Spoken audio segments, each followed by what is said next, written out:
So what's happened is we've gotten extremely sluggish. We have to actually, like a rat on a wheel, recreate physical exercise because our lifestyle is so sedentary. Today, I'm excited to have a guest with me that is somebody that I've looked up to and appreciated his work from afar and close up over the years. His name is Daniel Vitalis, and I've interviewed him for a handful of our films, including Hungry for Change and the Transcendence docuseries, which you can find at foodmatters.com and also on Gaia. And Daniel is somebody that helps us bridge the ancient and the modern. He helps us connect with our indigenous roots. And what that means is the types of foods and the types of lifestyle that we used to have, and how that is important knowledge that we've seemed to have lost as we've raced towards this modern era of convenience and instant gratification, and and the impact that's had on our health. He's the host of a new show called WildFed, and for years he's lectured around the US and abroad, offering workshops that help others lead a healthier, more integrated, natural life. He's a successful entrepreneur, and he's founded the nutrition company Sir Thrival in 2008. And most recently, he's hosted the popular podcast, Rewild Yourself. He's a registered Maine guide, writer, public speaker, interviewer, and lifestyle pioneer who's especially interested in helping people reconnect with the wilderness, both inside and outside of themselves. After learning to hunt and fish and forage as an adult, he created WildFed, a TV series aimed to inspire others to start a wild food journey of their own. He's headquartered in the Lakes region of Maine, a beautiful, beautiful area. He lives with his beautiful wife, Avani, and their plot hound, Ellie. I'm excited to speak with you today, Daniel. So let's dive in. As we get started, I want to just reflect and pay homage to this particular time we're living in. You know, we're facing already this disintegration from our indigenous roots, from the land, and with all the modern explosion of modern food. But now we have the lockdowns and the mask wearing. I mean, we're just getting like chipped further away from our roots, right? And we're locked inside. We're not barefoot. We're not outdoor. We're covering our mouth. Look, we can't say right or wrong. I mean, we obviously don't want to be playing into that, but we can speak to the fact that we're just getting further away from it all. What impact is this having on our health and our vitality and our well-being? Yeah, and on our sovereignty. James, thanks for having me again. It's such a pleasure to be here with you, and I appreciate you sharing your platform with me. It's interesting to me, as you said, I don't want the audience to get the impression that I'm very anachronistic. I'm not somebody who's trying to take us backward in time, but I do think that the elephant is healthier in the wild than in the zoo. And since the elephant's a mammal, just like us, it stands to reason that we're healthier in the wild than in the zoo. That doesn't mean the animal in the zoo doesn't live longer, because it often does. But if you asked the lion, would you like a slightly shorter life in the wild or a longer life in captivity? Which would you want? Would you like to live 120 years in a prison cell or 100 years out on the wild landscape where you have fulfillment? So this is an important thing to work through.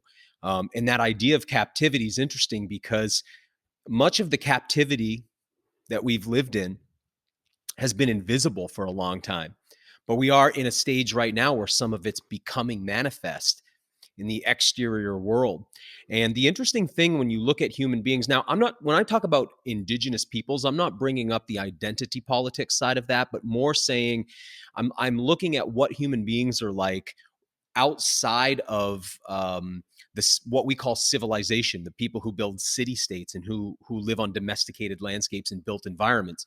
And when we look at those people, one of the most fascinating, and the reason is, just like it would be smart for the person who maintains the chimpanzees in the zoo to understand how chimps are in the wild, it would be smart for humans to look at how we are in the wild to get a sense of what our needs are. One of the really interesting things about human beings in the wild is that they don't have the same hierarchical structure that we have. The so-called chief can't tell the people what to do. He can suggest, but if he starts telling people what to do, guess what? No longer the chief. And that's because every individual is considered a sovereign, even when they're quite young. And we have gotten very far away from that. And what we're living under now is a lot more like a intensive factory farming operation for human beings, where the people are like the cattle inside. Yeah, and I think something that's really interesting is just last week I was visiting. I'm currently in Vanuatu, which is this small island between Fiji and Australia. And last week we visited this remote island called Epi Island, and it was originally visited by colonists, in the late 1800s, and they planted a lot of copra and or coconut and cacao for export. But there's these many parts of the island that are untouched and they're indigenous and they're cut off by supply chains. They're not really able to visit, and it's rare for a white person to go there. I mean, even walking into the village, we would have groups of 20 or 30 children staring at you. You're the first white person they've seen. And Wow. we stayed in a village up in the hills with a friend of ours from the sort of town area here. And I say town, but this is a very remote indigenous part of the world. Port Vila is the main town of the capital here. And we go to this remote village, and the way they live, Daniel, the way that they're integrated in the environment, they have a chief structure. They have a paramount chief, and they have other chiefs in the village, and they have a chief's nakamal when they meet and they make decisions about the people. But like you said, everyone is a sovereign individual. Everyone has their own land. Everyone has their own space. Everyone is free to plant, to gather, to hunt, to trade. Money doesn't really exist in this culture, and they have developed this incredible way of understanding when to plant taro or manioc or kava or yam or kumala, which they call sweet potato, crop spacing, the time to harvest it, when everything is ready. They've just got this incredibly intricate connection with their food, and that results in a body and a structure and a health and a vibrancy that you're not used to seeing in the West. Maybe with extreme athletes, you'd see this type of health, this type of body, this type of constitution, this energy. And this is like everybody in this village, right? Nobody's obese. Nobody is frail and weak and humbling. Nobody is like walking around. They're just powerful, strong people, and they know how to use a knife, Daniel. They know how to dig a hole in the ground. They know how to harvest Mhm. food from the environment, and they're very skilled at it, and it puts you to shame in a big way. And it starts to highlight this divide you talk about: captivity and wild living people. And if we want to understand how to be healthy, and I love this about you, you're like, let's study wild indigenous people. So tell me, what do they do differently to us today? Some of the big key things that they do differently that you think has made us so fragile, weak, and sick, for that matter. I mean, cancer, heart disease, autoimmune conditions, etc., skyrocketing. And I speak to these guys, oh, do you have any diabetes? Oh, no, that's only in the city. And they call it sick blow sugar, sick belonging to sugar. They call it as it is. They know that if you're an indigenous person, you go to the city and you eat sugar, you become sick of sugar. And that's the name of diabetes in this custom. Wow. So they see it, and it's so powerful, and I love it. And this is what your work's about. And I feel like I was living your work last week. Tell me, what are the big things that indigenous people do that really set them apart from us, and how we can sort of reappropriate our way back there? We'll get to that towards the end. Sure. Let me just give a little background. I got into food from a nutritional perspective. That was all my always my interest, but as I went deeper down the food journey, it's been a couple decades now.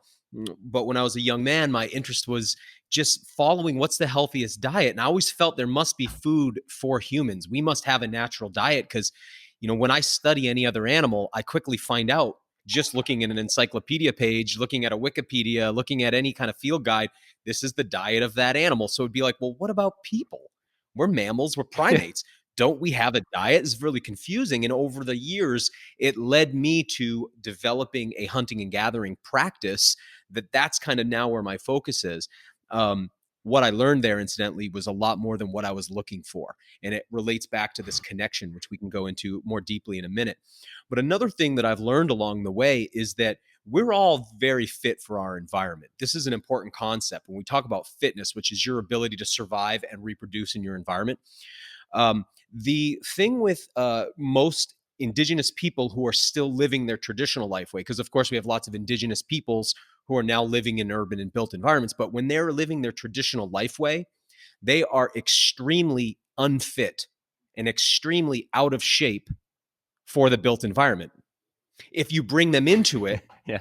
they are quickly damaged by it, particularly the kinds of calories we're able to concentrate in the category of fat, sugar, and alcohol. Their bodies don't have the ability to process those extremely dense calorie sources that we've grown so accustomed to. They also can't tolerate, within one generation, our sedentism because they're active, moving Mm. people. Now, keep in mind, if that's true, if they are adapted, highly fit for the outdoor environment, for the wilderness, wherever they are found in the world, we could look at ourselves and say, wait a second, we actually are extremely fit for the built environment. We're extremely fit for our sedentism. We have over generations been adapting ourselves to this slovenly Mm. lifestyle. And it's interesting in anthropology when you start to talk about the shift from hunting and gathering to a agricultural lifestyle. It's called sedentism. People's become sedentary. So, in common parlance, when we say sedentary, we mean like sitting around in chairs all the time. But what it actually means is you've shifted from a semi nomadic lifestyle where you follow food sources throughout the year around the area to where they are best to a lifestyle where you lock into one place because you grow everything there and you start to fortify and protect that one place.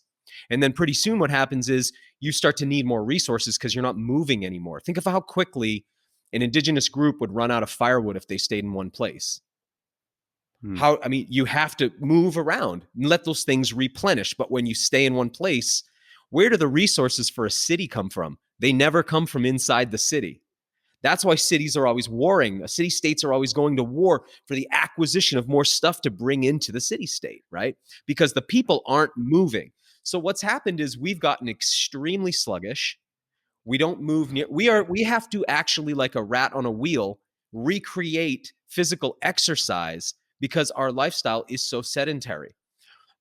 So what happens is we see quickly people who leave the indigenous hunting and gathering lifestyle, they develop cancer, diabetes, heart disease, and heart attack. And one of the most striking things is what happens to their dentition. We see the teeth start to crowd in the mouth and start to Mm. cavitate, which is something that is not natural for people throughout time when we look at our fossil record. And a lot of people get confused about this because they'll see what they assume to be indigenous people and they'll be like, oh, not a lot of teeth. And it's like most of these people have been pushed out of their life way by 500 years of colonization. And so the prime real estate where all of their nutrients were coming from, they've often been pushed away from. But we've done a tremendous amount of damage to ourselves in the transition away from that diet. And that's not even beginning to discuss the psychological impacts and emotional impacts of our current lifestyle too, because this zoo environment we've created for ourselves is not our natural life way. And so we're fighting against it all the time. So it's kind of like when you have animals in a zoo that won't reproduce in captivity, they just won't. And you have to constantly go get Mm. new animals because they can't, you're giving them, the right color background and you're giving them a few of the plants and a little pool of water to go in, but their bodies are like, no, no, no, this isn't it. Or another great example, I think a lot of people have seen the film Blackfish, and you see what happens to orca when they're brought into captivity, that the male's dorsal fin flops over and becomes flaccid and limp. It's the forces of long travel through water at high speeds that drive that dorsal fin up and straight. And when they're swimming in a circle around a pool, the forces that it's encountering flop it over. In other words, the body starts to be damaged by unnatural forces. And that's what's happening to us. We're in an environment where we have, we were all born with an inherent appreciation for sweetness. People are like, I have a sweet tooth. It's like, dude, we all have a sweet tooth, all of us. And it's like, we all have this love of the feeling of quality fat in our mouth too, right? That's because when you're living out in nature, it's very difficult to find concentrated sugar and fat. When you do find sugar and fat, it's in the presence of lots of other nutrients. So as you eat these dispersed sugars and fat, you're eating tremendous loads of other nutrients to support that. We figured out how to constantly tickle our sweet and fat tooth by concentrating fat and sugar and removing all the nutrients. So what's happening now is we're getting amounts of these things that were never we were never capable of acquiring before, and we're getting them in the Mm. absence of other nutrients. And the same would be true of alcohol as well. Like, look, we could go around Vanuatu and find fruits that have fallen to the ground and fermented where there will be trace amounts of alcohol. And many people around the world who hunt and gather have figured out, hey, we can kind of make some of this. But what happens quickly is they exhaust the source of fruit or whatever the sugar they've fermented, the honey, and then it's another year before they can have it again. We figured out how to have it all the time. And then we figured out how to distill it and hyper concentrate it, right? And so now we have access to these things that we're biologically programmed to look for, but we don't need to look anymore. Every convenience store has it.